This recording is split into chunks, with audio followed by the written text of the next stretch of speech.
Makna mahar Adiba Kanza dari Egi Maulana Fikri, 46 gram logam mulia dan uang euro senilai 20 juta rupiah.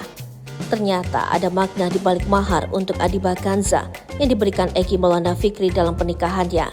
Pada Minggu 10 Desember 2023, putri sulung mendiang Ustadz Jeffrey Al-Bukhari, yakni Adiba Kanza resmi menikah dengan pesepak bola muda Egi Maulana Fikri.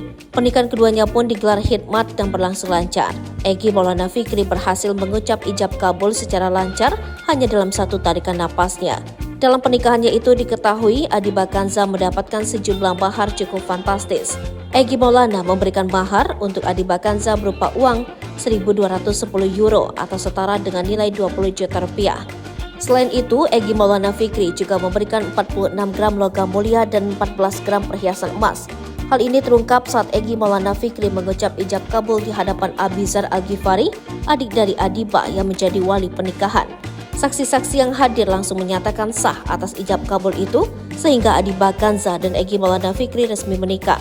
Ternyata ada makna di balik uang ribuan euro yang diberikan Egi Maulana Fikri adalah berkaitan dengan tanggal pernikahan keduanya. 1.210 euro bermakna angka 12 diambil dari bulan Desember yang menjadi bulan pernikahan Egi dan Adiba. Sementara angka 10 merujuk pada tanggal diselenggarakannya pernikahan Adiba dan Egi. Acara pernikahan Adiba Kanza dan Egi Maulana Fikri akan dilanjutkan dengan resepsi.